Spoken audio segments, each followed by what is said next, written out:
نبی دو جہاں رسول کل زماں صلی اللہ علیہ وعلی آلہ واصحابہ واہل بیتہ وسلم کی پاکیزہ مقدس مطہر اور مبارک ذات گرامی کے لیے ہر انسان اور قوم کی زندگی میں کچھ باتیں اور کچھ چیزیں ایسی ہوتی ہیں جنہیں وہ ہر ایک کے سامنے بیان نہیں کرنا چاہتا، اور وہ سمجھتا ہے کہ یہ چھپی رہیں، یہ پردے میں رہیں۔ ایسی باتوں کو راز کہا جاتا ہے۔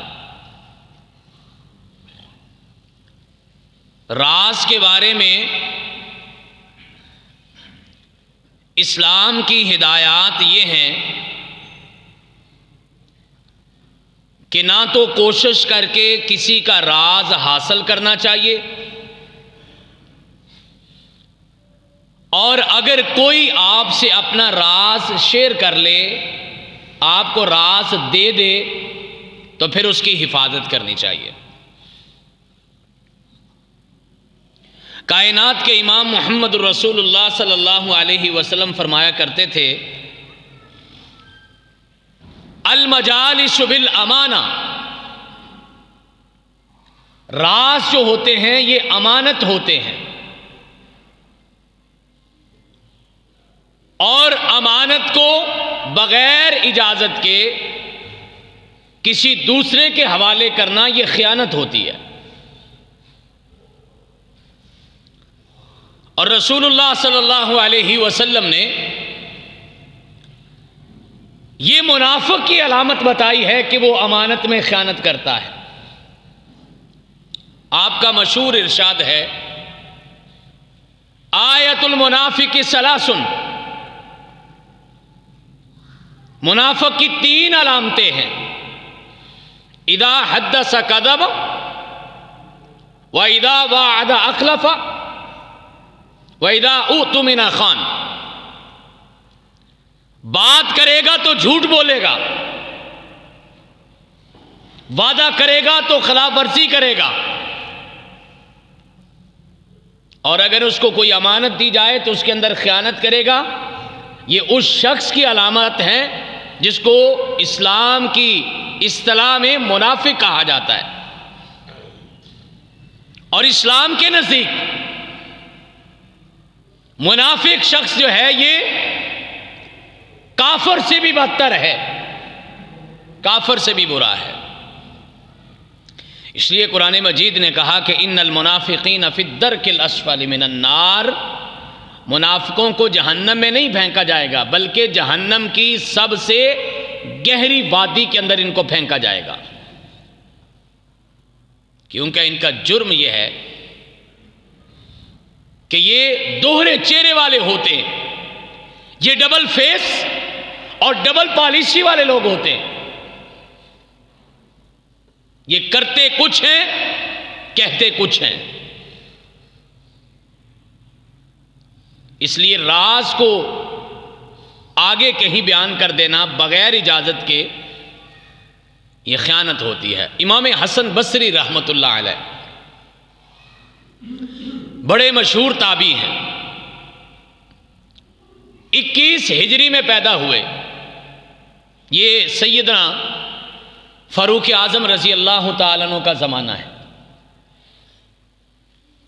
سیدنا فاروق اعظم رضی اللہ تعالیٰ عنہ نے ان کو گھٹی بھی دی ہے، جسے ہم پنجابی زبان میں گڑتی کہتے ہیں نا، وہ بھی سیدنا فاروق اعظم رضی اللہ تعالیٰ عنہ نے دی ہے۔ ان کا نام بھی حضرت عمر نے رکھا ہے رضی اللہ تعالیٰ عنہ، اور ان کے لیے دعا بھی فرمائی تھی، اللہ ان کو وسیع دین کا علم عطا فرما اور ان کو تقوی کے راستے پہ گامزن فرما۔ نتیجہ یہ نکلا کہ امام حسن بصری رحمۃ اللہ علیہ بڑے کاروباری خاندان کے آدمی تھے، ان کے والد محترم، اور پھر یہ ہیرے جواہرات کا کام کیا کرتے تھے. بس اللہ نے ایسا پلٹا بدلا، سب کچھ چھوڑ چھاڑ کے اللہ کے قرآن اور اس کے پیغمبر کے فرمان یعنی حدیث رسول کی خدمت میں لگ گئے، اور پھر ساری زندگی قرآن اور حدیث کی خدمت کی.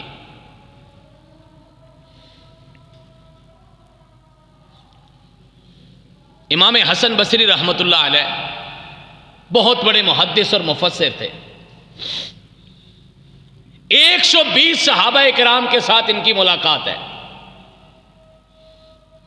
110 ہجری میں یہ فوت ہوئے ہیں. ایک کم 90 سال ان کی عمر ہے.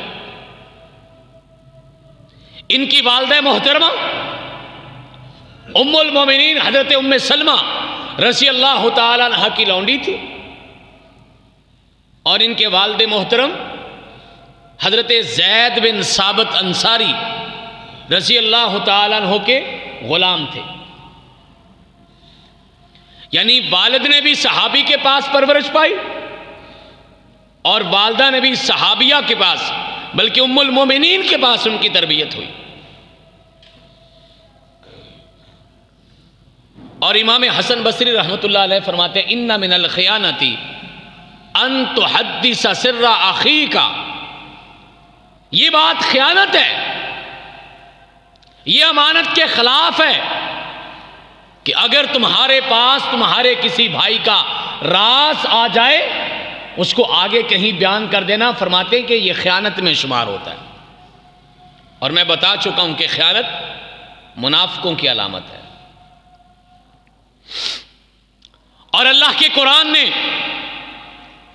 ایمان والوں کی ایک نشانی یہ بھی بیان کی ہے کہ والذین هم لاماناتہم وعہدہم راعون، وہ امانتوں کی بھی حفاظت کرتے ہیں اور وہ اپنے وعدوں کی بھی پاسداری کرتے ہیں جو ایمان والے ہوتے ہیں.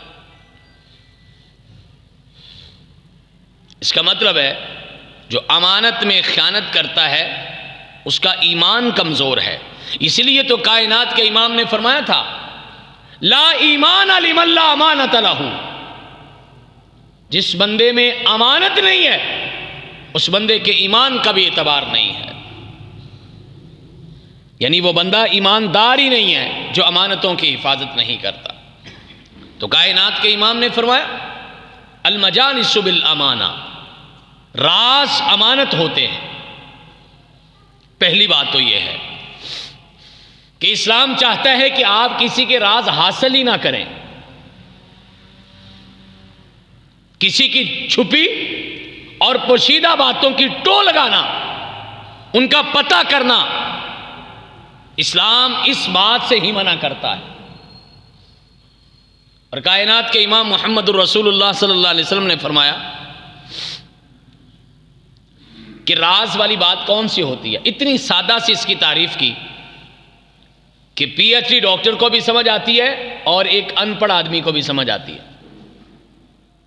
اور گفتگو کا کمال ہی یہ ہوتا ہے کہ آپ کے مخاطبین بے شک پڑھے لکھے ہیں یا ان پڑھ ہیں، ان کو بات کی سمجھ آنی چاہیے. چونکہ بول تو آپ اس لیے رہے نا کہ دوسروں کو سمجھ آئے. اس لیے کائنات کے امام محمد الرسول اللہ صلی اللہ علیہ وسلم نے ایک بڑا خوبصورت اصول دیا تھا.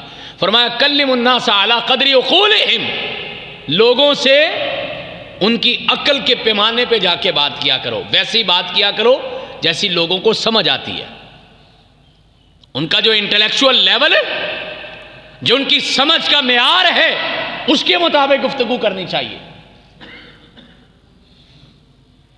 تو آپ نے راز کی بڑی سادہ سی تعریف بیان کی. آپ نے فرمایا اذا حدث الرجل الحدیث ثم التفت فہی الامانہ، جب کوئی بندہ بات کرے اور بات کرتے ہوئے دائیں بائیں دیکھے کہ کوئی سن تو نہیں رہا، تو کائنات کے امام فرماتے ہیں یہ راز ہوتا ہے، یہ امانت ہوتی ہے. اس سے سادہ اس کی تعریف کیا ہو سکتی ہے؟ یعنی وہ نہیں چاہتا کہ کوئی تیسرا میری اس بات کو سن لے. جب وہ نہیں چاہتا، آپ پر اعتماد کر رہا ہے تو پھر آپ کا بھی فرض بنتا ہے کہ آپ اس کے اعتماد کو ٹھیس نہ پہنچائیں اور اس کے راز کی حفاظت کریں. اور اگر کوئی چاہ ہی نہیں رہا کہ آپ اس کی بات سنیں تو آپ کو کوشش کر کے ٹو لگا کے اس کی بات کو سننا بھی نہیں چاہیے.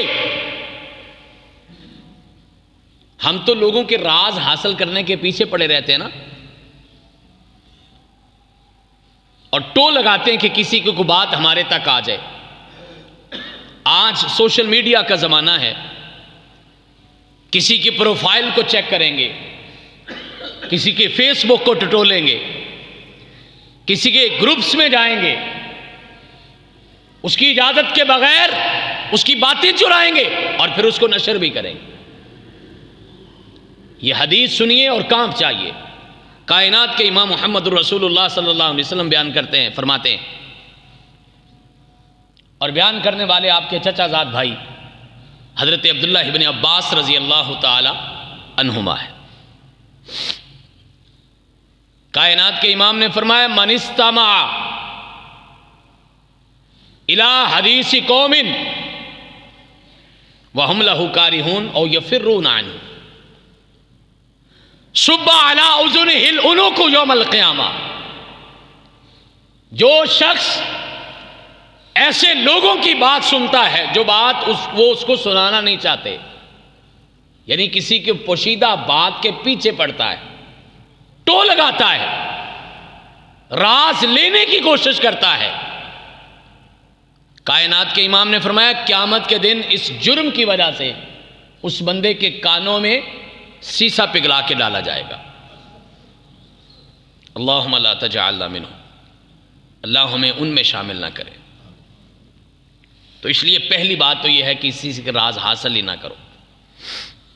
ہاں اگر آپ کے پاس کسی کی کوئی پوشیدہ بات، کسی کا کوئی راز یا کسی کا کوئی عیب آ گیا ہے، پھر بحیثیت مسلمان فرض بنتا ہے کہ آپ اس کو چھپا کے رکھیں اور اس کی حفاظت کریں. کائنات کے امام محمد الرسول اللہ صلی اللہ علیہ وسلم کا فرمان ہے، اور ابو سعید خدری رضی اللہ تعالیٰ عنہ اس کے راوی ہیں. امام مسلم رحمۃ اللہ علیہ نے اس کو اپنی صحیح میں نقل کیا ہے. فرمایا، من ستر عورت مسلم اخیہ المسلم ستر اللہ عورتہ یوم القیامہ. جو اپنے کسی مسلمان بھائی کے عیب پر، اس کی باتوں پر پردہ ڈالتا ہے، قیامت کے دن اللہ مالک کائنات اس کے عیوب اور اس کے نقائص پر بھی پردہ ڈالے گا.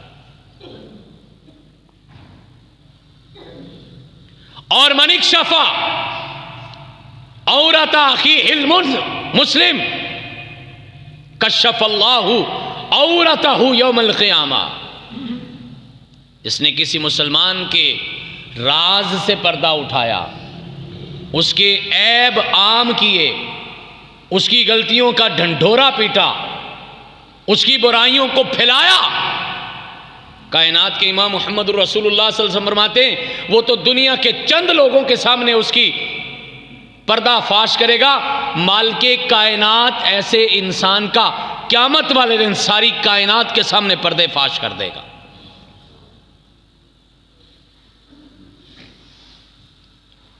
یہ بات میں نے پہلے بھی کبھی عرض کی تھی، آج پھر عرض کرتا ہوں. اللہ تعالیٰ کی جو خوبیاں ہیں نا، اللہ کی جو صفات ہیں، وہ اللہ کے 99 ناموں کے اندر بیان ہوئی ہیں. وہ علیم ہے، وہ قدیر ہے، وہ غفور ہے، وہ رحیم ہے. یہ جو 99 نام ہیں، اور یہ یاد بھی کرنے چاہیے. کائنات کے امام نے فرمایا، ان للہ 99 اسما، اللہ کے 99 نام ہیں. من احصاها دخل الجنت، جس نے اللہ کے 99 ناموں کو یاد کیا اللہ اس کو جنت میں داخل کرے گا. ان کی اتنی فضیلت ہے. لیکن جو بات اس وقت میں نے عرض کرنی ہے وہ یہ ہے، جو خوبیاں اللہ کی ہیں، جو بندہ ان خوبیوں کے قریب رہتا ہے یا ان خوبیوں کو اپنانے کی کوشش کرتا ہے، اللہ کو وہ بندہ بڑا پیارا لگتا ہے. مثلا اللہ رزاق ہے، کھلانے والا ہے. اللہ کا جو بندہ لوگوں کو کھلائے پلائے گا، اللہ کو وہ بندہ بڑا پسند آتا ہے. اسی طرح اللہ کی خوبی ہے کہ وہ ستار ہے، پردے رکھنے والا ہے، سب کچھ جاننے کے باوجود بھی کسی کو نہیں بتاتا، ہر ایک کی خبر ہے لیکن دوسروں کو نہیں بتاتا، دوسروں کو نہیں بتاتا۔ اس لیے اللہ کو وہ بندہ بھی بڑا اچھا لگتا ہے جو دوسروں کے پردے رکھتا ہے۔ وہ ستار ہے اور وہ ستر کو پسند کرتا ہے، وہ پردہ پوشی کو پسند کرتا ہے، وہ اس بات کو بالکل ناپسند کرتا ہے کہ دوسروں کی عیبوں کی ٹول لگا کے پھر ان کو آگے بیان بھی کیا جائے۔ اللہ کے پیغمبر فرماتے ہیں جو کسی مسلمان کا پردہ رکھے گا، کائنات کا مالک و خالق قیامت کے دن اس کے پردے رکھے گا، اور جو کسی مسلمان کے پردے کو ظاہر کرے گا، اللہ مالک کائنات ساری کائنات کے سامنے کل قیامت کے دن اس کو رسوا کر دے گا۔ صحابہ کرام رضوان اللہ علیہم اجمعین اس بات کا بڑا خیال رکھتے تھے کہ وہ کسی کا راز بیان نہ کریں۔ انس بن مالک رضی اللہ تعالیٰ عنہ رسول اللہ صلی اللہ علیہ وسلم کے ذاتی غلام، بعض لوگوں کا خیال ہے کہ یہ صحابہ کرام میں سب سے آخر میں فوت ہوئے۔ کائنات کے امام نے ان کو 3 دعائیں دی تھیں، اور دعا کے بارے میں یاد رکھیے، دعا کروائی نہیں جاتی، دعا لی جاتی ہے۔ اعمال ہی ایسے کرو، کام ہی ایسے کرو کہ اگلے بندے کا دل ٹھنڈا ہو جائے اور وہ دل سے دعا دے، اور جو دل سے نکلتی ہے اثر رکھتی ہے، پر نہیں طاقت پرواز مگر رکھتی ہے۔ جو دل سے نکلتی نہیں وہ سیدھی آسمانوں پہ جاتی۔ کائنات کے امام نے فرمایا اللہ تمہاری عمر میں برکت کرے، اللہ تمہاری اولاد میں برکت کرے، اللہ تمہارے رزق میں برکت کرے۔ تینوں ہی اللہ نے پوری کر دی۔ عمر کے بارے میں کہا جاتا ہے کہ 120 سال کی عمر انہوں نے پائی، اور اولاد کے بارے میں کہا جاتا ہے جب یہ فوت ہوئے تو ان کے جنازے میں ان کے اپنے بچے، یعنی وہ کون ہو سکتے؟ بیٹے، پوتے اور نواسے ہو سکتے۔ تو کائنات کے تو ان کے بارے میں کہا گیا کہ ان کے اپنے 120 بچے ان کے جنازے کے اندر شریک تھے، جو ان کے بیٹے تھے یا پوتے تھے یا آگے نواسے تھے۔ اور رزق کتنا اللہ نے دیا کہ فرماتے جب اس دنیا سے گئے تو آج کی زبان میں کروڑوں کی جائیداد چھوڑ کے گئے۔ ہم نے تو صرف اتنا ہی سنا ہوا نا کہ صحابہ بڑے غریب تھے، ہاں غریب تھے، غربت کو بھی پسند کیا، غربت سے نفرت نہیں کی، لیکن اللہ نے بڑے وارے نعرے بھی کیے تھے۔ اللہ حلال کا دے تو زیادہ سے زیادہ کمانا چاہیے۔ انس بن مالک رضی اللہ تعالیٰ عنہ کی مشہور گواہی ہے، فرماتے میں نے 10 سال اللہ کے پیغمبر کی خدمت کی ہے، ایک مرتبہ بھی اللہ کے پیغمبر نے نہ مجھے ڈانٹا، نہ روکا، نہ جھڑکا۔ اتنی بڑی گواہی ہے، اور ایک دن کی گواہی نہیں، 3650 دنوں کی گواہی ہے۔ ہمارے ساتھ کوئی 2 گھنٹے رہ لے تو اس کو شکایات پیدا ہو جاتی ہے، اور کائنات کے امام نے 10 سال میں مجھے کوئی شکایت کا موقع نہیں دیا۔ کہتے میں بچہ تھا، میں ادھر ادھر بھاگتا بھی رہتا تھا، غلطی کر جاتا۔ ایک دن میں اللہ کے پیغمبر علیہ الصلوۃ والسلام کے پاس گیا، یعنی گھر سے یہ کہہ کے نہیں نکلا، ویسے چلا گیا۔ کائنات کے امام نے مجھے دیکھا تو مجھے ایک کام بھیج دیا، میں واپسی پہ لیٹ ہو گیا۔ جب میں واپس آیا نا تو میری والدہ محترمہ بڑی پریشان تھی، مجھے پوچھنے لگی کہ آپ اتنی دیر کہاں تھے؟ میں نے کہا کہ اللہ کے پیغمبر علیہ الصلوۃ والسلام نے نا مجھے ایک کام بھیج دیا تھا، تو میں اس وجہ سے لیٹ ہو گیا۔ والدہ کہتی ہیں، سگی والدہ کہتی بیٹا اللہ کے پیغمبر نے کیا کام بھیجا تھا؟ تو حضرت انس بن مالک رضی اللہ تعالیٰ عنہ بچے تھے، فرمانے لگے ھذا سر بینی و بین رسول اللہ صلی اللہ علیہ وسلم، یہ میرا اور اللہ کے رسول کا راز ہے، ماں میں آپ کو بھی نہیں بتا سکتا۔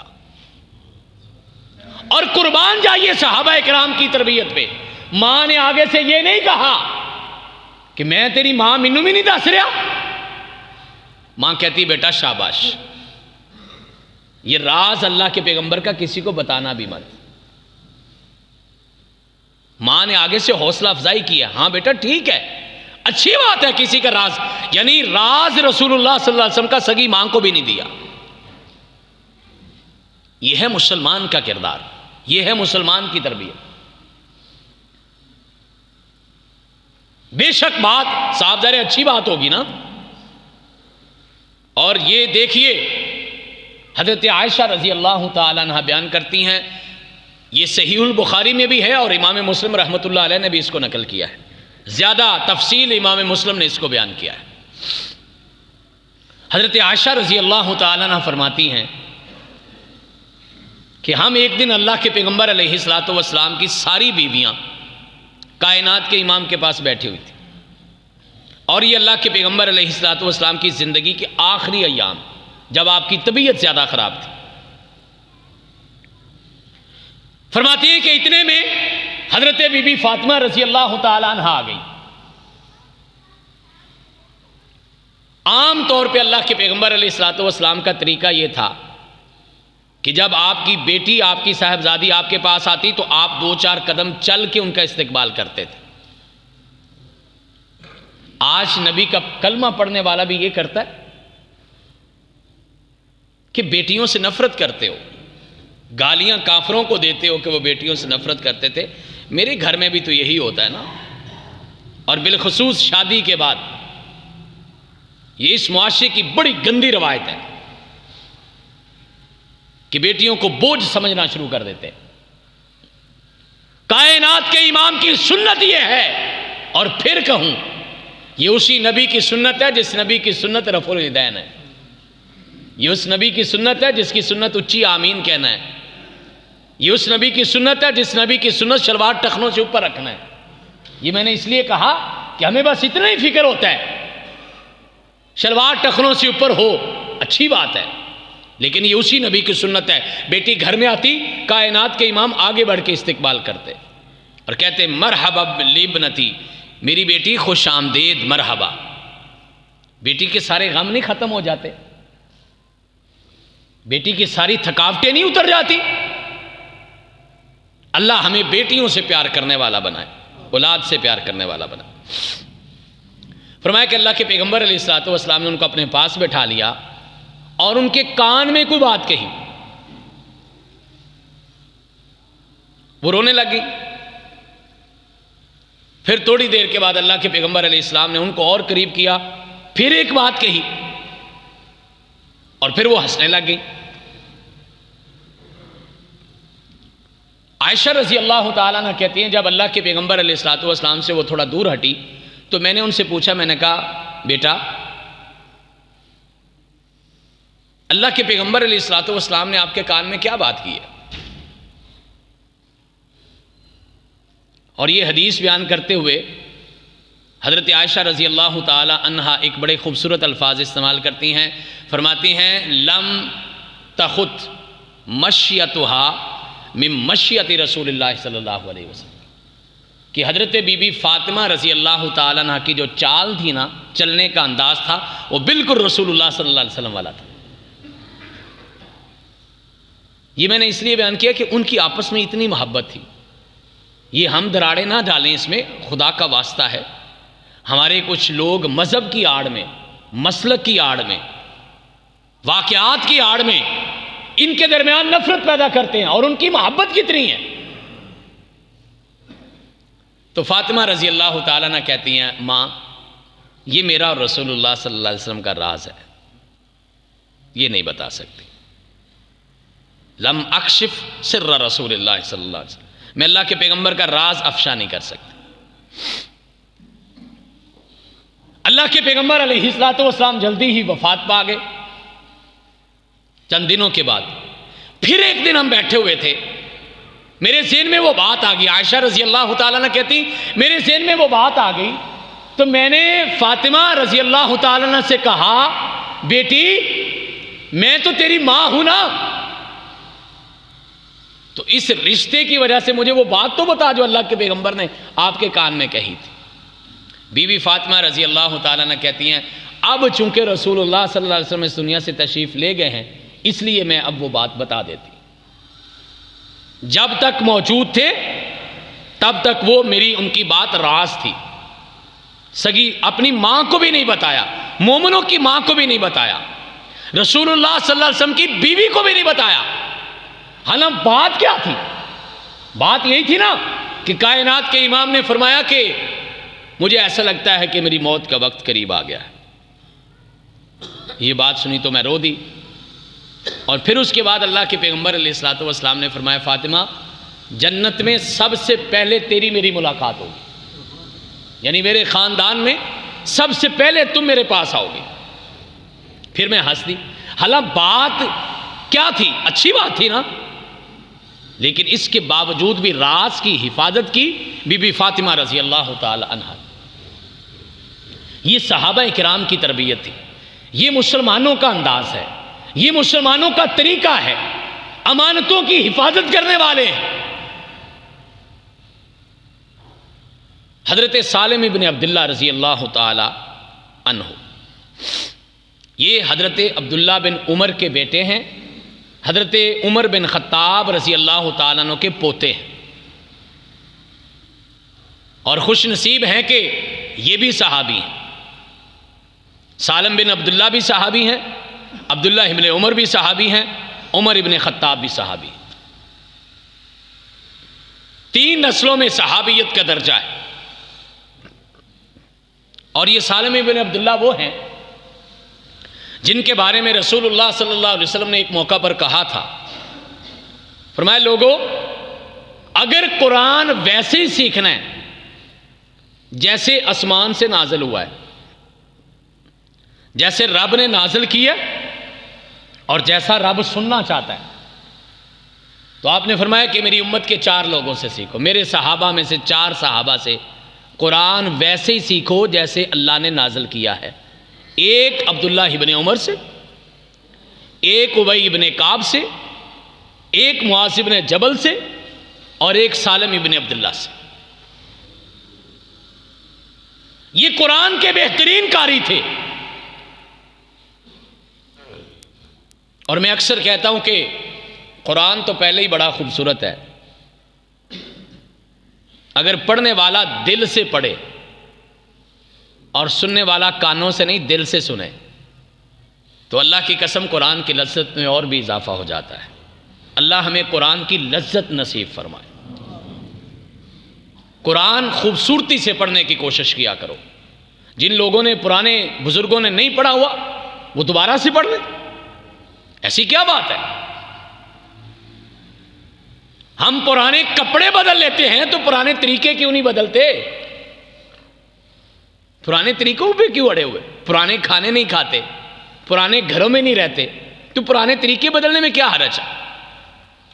لہٰذا میں بزرگوں سے درخواست کروں گا، یہاں ہماری مسجد میں ماشاءاللہ بہترین انتظام ہے، حضرت قاری صاحب تشریف رکھتے اور خوبصورت آواز اللہ نے عطا کی، اللہ ان کی آواز میں اور ان کے عمل میں اور ان کے ایمان میں اضافہ فرمائے۔ خوبصورت قاریاں قرآن کے فرماتے ہیں کہ میری پھپھی حضرت حفصہ بنت عمر رضی اللہ تعالی عنہما، ان کے شوہر کا انتقال ہو گیا۔ اب باپ حضرت عمر جو ہیں وہ بڑے پریشان ہو گئے، بیٹی بیوہ ہو گئی۔ اللہ والدین کو اولاد کے دکھوں سے اور اولاد کو والدین کے دکھوں سے محفوظ فرمائے۔ عربوں میں یہ رواج تھا کہ، اور آج بھی ہے کچھ نہ کچھ، کہ وہ جب شادی کرنا چاہتے تو خود دوسرے بندے سے کہہ دیتے تھے۔ تو حضرت عمر رضی اللہ تعالیٰ عنہ نے حضرت عثمان غنی رضی اللہ تعالیٰ عنہ سے کہا کہ میرا دل کرتا ہے کہ میں اپنی بیٹی حفصہ کا نکاح، جب اس کا شوہر فوت ہو چکا ہے، حنیس بن حذافہ ان کا نام تھا، تو میں اب ان کا نکاح جو ہے وہ آپ سے کر دوں۔ حضرت عثمان غنی رضی اللہ تعالیٰ عنہ نے کوئی مثبت جواب نہیں دیا۔ حضرت عمر رضی اللہ تعالیٰ عنہ بڑے پریشان ہو گئے کہ باپ اپنے منہ سے اپنی بیٹی کا رشتہ کسی کو دے اور وہ نہ لے، پریشانی تو ہوتی ہے۔ اللہ تعالیٰ ہمیں ایسے دکھوں سے محفوظ فرمائے، آپ ہم سب کو محفوظ فرمائے۔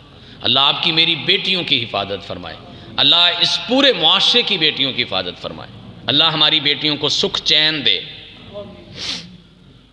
کہتے میں نے پھر یہ بات حضرت ابو بکر صدیق رضی اللہ تعالیٰ عنہ سے کی کہ میں چاہتا ہوں کہ میں اپنی بیٹی حفصہ کا نکاح آپ سے کر دوں۔ حضرت ابوبکر صدیق رضی اللہ تعالیٰ عنہ نے انکار کر دیا. حضرت عثمان تو خاموش رہے تھے نا، حضرت ابوبکر صدیق نے واضح انکار کر دیا. سیدنا فاروق اعظم رضی اللہ تعالیٰ عنہ بہت پریشان ہو گئے. ایسے میں کائنات کے امام کا پیغام ان کو آ گیا کہ میں آپ کی بیٹی سے شادی کرنا چاہتا ہوں، اور پھر ان کا نکاح بھی ہو گیا. حضرت حفصہ ام المومنین بن گئی رضی اللہ تعالیٰ عنہ. اس کے بعد حضرت عمر رضی اللہ تعالیٰ نے ابو بکر صدیق سے کہا، ابو بکر مجھے بڑی تکلیف ہوئی تھی جب تو نے میری بیٹی کا رشتہ لینے سے انکار کیا تھا. ابو بکر صدیق رضی اللہ تعالیٰ عنہ فرماتے ہیں، عمر مجھے اللہ کے پیغمبر علیہ الصلوۃ والسلام کی طرف سے اشارہ مل گیا تھا، آپ نے میرے ساتھ مشورہ کیا تھا. جب آپ کی بیٹی کے شوہر فوت ہو گئے تھے نا، تو کائنات کے امام نے میرے سے مشورہ کیا تھا کہ میرا دل چاہتا ہے کہ میں عمر کی بیٹی سے نکاح کر لوں. حضرت عمر رضی اللہ تعالیٰ عنہ فرماتے ہیں، پھر جب میں نے آپ سے نکاح کی بات کی تھی تو اس وقت آپ نے مجھے یہ بات کیوں نہیں بتائی؟ اب اگلی بات ہمارے موضوع سے متعلق ہے جو آج ہم آپ کی خدمت میں پیش کر رہے ہیں. حضرت ابو بکر صدیق رضی اللہ تعالی عنہ فرماتے ہیں، بخاری کی روایت ہے، فرماتے لم اکن لاکشف سر رسول اللہ صلی اللہ علیہ وسلم، میں اللہ کے پیغمبر کا راز آپ کے سامنے افشا نہیں کرنا چاہتا تھا. تب تک یہ بات راز تھی، اس لیے میں نے آپ کو نہیں بتائی. لیکن اب چونکہ یہ معاملہ ہو چکا ہے، لہٰذا اب میں آپ کو اس لیے بتا رہا ہوں کہ میری طرف سے آپ کا ذہن صاف ہو جائے. اور میں اللہ کی قسم کھا کے کہتا ہوں، اگر اللہ کے پیغمبر علیہ الصلوۃ والسلام حفصہ سے نکاح نہ کرتے پھر میں نے آپ کی آفر کو قبول کر لینا تھا.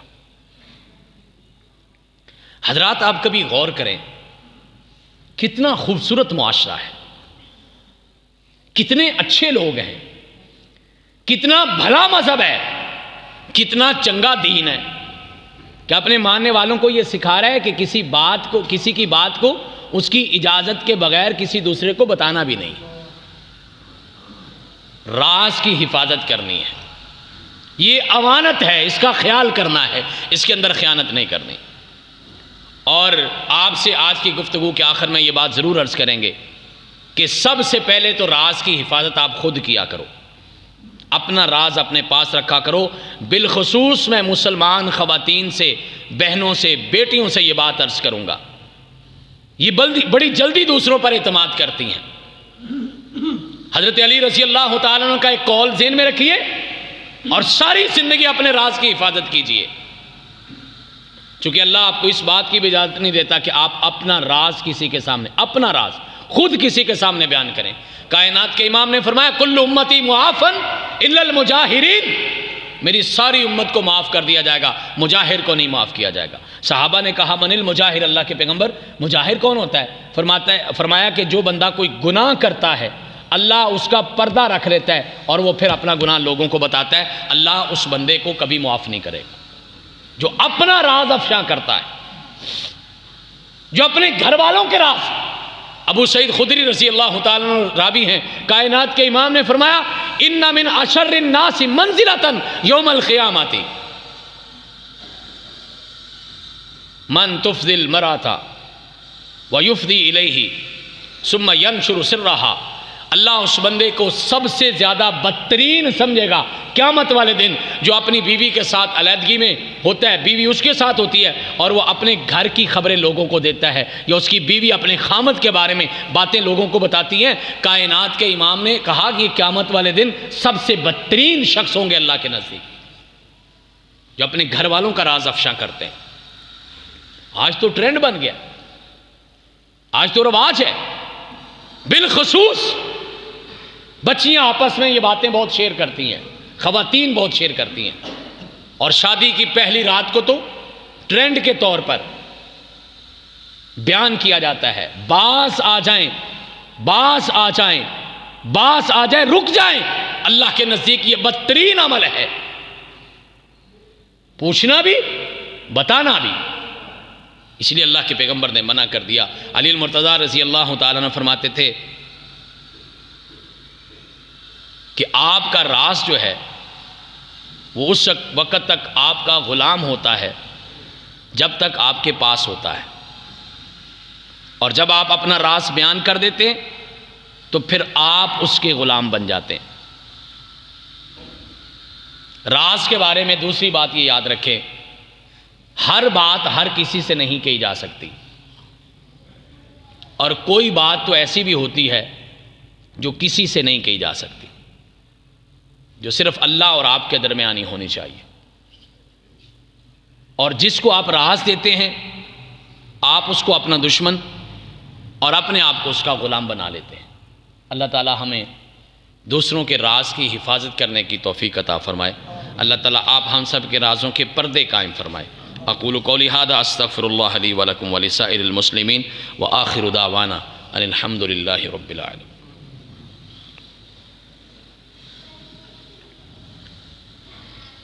ان الحمد للہ نحمده ونستعینه ونستغفره ونعوذ باللہ من شرور وعلیکم السلام